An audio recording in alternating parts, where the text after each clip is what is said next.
What's up, good people? We back with another one. Hope everybody's doing good. Hope everybody's doing well. Today, I want to talk about the state of the running backs in the NFL. But before I do that, hope everybody checked out my last video on the Asante Samuel, Rare Reeves. Hope everybody liked it. Give me your feedback, comments. Let me know what you think about that. Is Reeves right? Is Asante right? But back to the task at hand. Let's talk about the state of the running backs in the NFL. I saw Saquon Barkley. We all know about a day or two ago, he inked in his $11 million deal, only about $900,000 more than what he was going to get on the franchise tag. I don't know if I agree with what he did or not, because y'all know me, I love the game of football. Hell, I play for way less than that, so it's hard for me to put in perspective of a guy, going back to play with his team for $11 million, even though he's worth way more than that. I think, in my opinion, he's worth probably about $17 million a year. $1 million a game. I know no running backs getting that besides Christian McCaffrey. He getting about 17, I think, and Derrick Henry about 17, maybe a little bit less than that, but they're around that area in the ballpark. But anyway, I feel like he did what was best for his team and his teammates. You can't fault a man for that. He betted on himself. He been in training camp, been looking good. He been productive. He was the first one that reported. He didn't hold out. He didn't do none of that. On the other hand, we got another guy, Jacobs for the Raiders. He's holding out. He hasn't reported. He wants his money, and I can't fault him for that.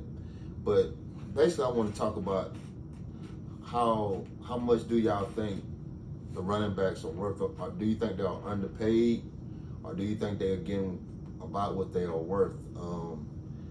On average, I see they making less than kickers, which is crazy to me. But that stat's a little skewed because more running backs on the roster than kickers, like 1 or 2 kickers on the roster. Running backs, it's four running backs most of the time on the roster. So basically the bottom 2 probably get minimum salary. But yeah, I just feel like the running backs need to be around that. The starters need to be around that 15 to 17 million a year mark. I mean, you got starters like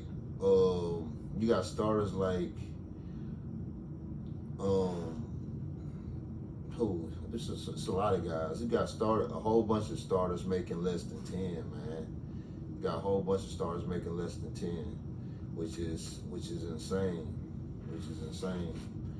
I mean, the average done went down a lot in the last few years since Le'Veon Bell did that. I think Le'Veon Bell had a chance to be on the franchise tag for 16, I think, and he turned that down. And it's going the opposite way. It's going down like 2 or 3 million year by year. The franchise tag on average next year might be 8 or 9 million. Basically you come up with the franchise tag by, I think it's the top. It's either the top 10 or 15 running back salaries or something, and they calculate it all up. That's how they come up with the franchise tag on average. That's what you'll get. I believe that's right, if I'm not mistaken. Oh, and it's based off of last year. I think it might have been based off of last year's too, top salary. I can't exactly remember, but I feel like that might be right. But anyways, you got guys still out there that's not even playing. You got Jacobs holding out. You got my guy Dalvin Cook. He one of the best running back in the league. He ain't even got a team. So it's getting crazy with this running backs. But I think the way they could fix this is if they kind of do like the franchise tag, where they're taking the average, but they do it for like the average salary for offensive players combined. You combine all the offensive players and you give the running backs, the average of all the offensive players combined. I mean, the linemen, the receivers, the quarterbacks, and just in the whole league, just not on your team, in the whole league. So that way you'll come up with a decent amount, because you'll come up with more than we talking about starters now, not the backups, the starters. That way you'll come up with a fair amount, because the running back shouldn't be the least paid player on the offense when he's touching the ball the most, besides the quarterback, touching the ball the second most besides the quarterback. So we gotta make this make sense. We gotta make this make sense. Receivers getting paid more, O-linemen getting paid more, quarterbacks getting paid more. Most tight ends I think getting paid more.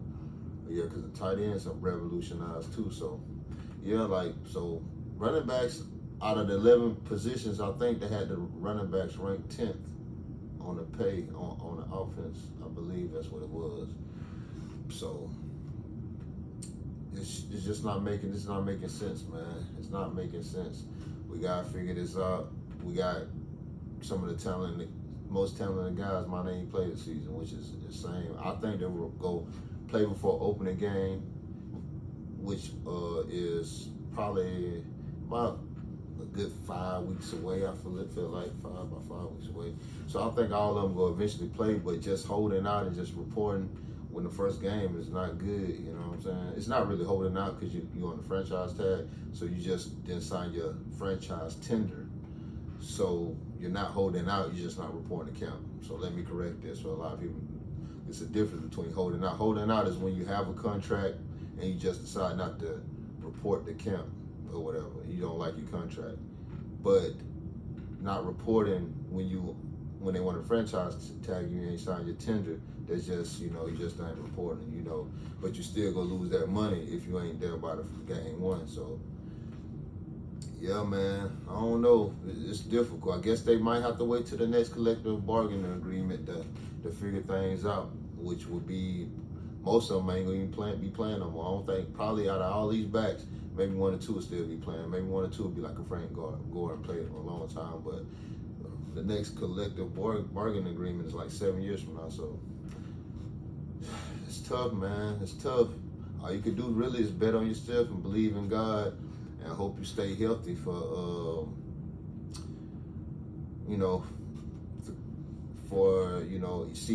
season by season, and it's tough to stay healthy at the running back. So, so the best thing to do in my final analysis is Bijan for the Falcons.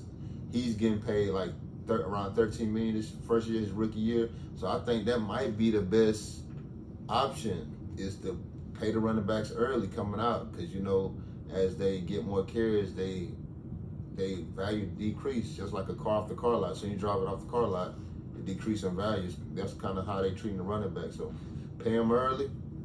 If you don't like that average salary thing I talked about earlier, pay them early. So they rookie year, go ahead and give them a nice size deal, even though they ain't proven. If they in the top 10, 20 in the first round, go ahead and more likely they go start. So go ahead and give them a nice size deal. But make it a shorter deal, maybe like a 2-3 year deal, and that way they can get back at the table still in a mid-20s, because most of them go in the league 21, 22. They get back to the table at about 25, because by the late 20s, early 30s, they think you're done. You washed up at running back. So yeah, that's probably be the best bet, but they probably can't do that until the next collective bargaining agreement. But yeah, I just wanted to talk about that. Wanted to see what y'all think the running backs should do, what y'all think they should do for the running backs. What y'all opinion? Do you think they overpaid, underpaid? Just let me know, comment, like, subscribe to the page, share the page. Give me your opinion, man. I just want to know. Next video, I'm probably going to be talking more in depth about what's going on training camp, or I might have a surprise and talk about something else. Just got to wait and see. Stay tuned.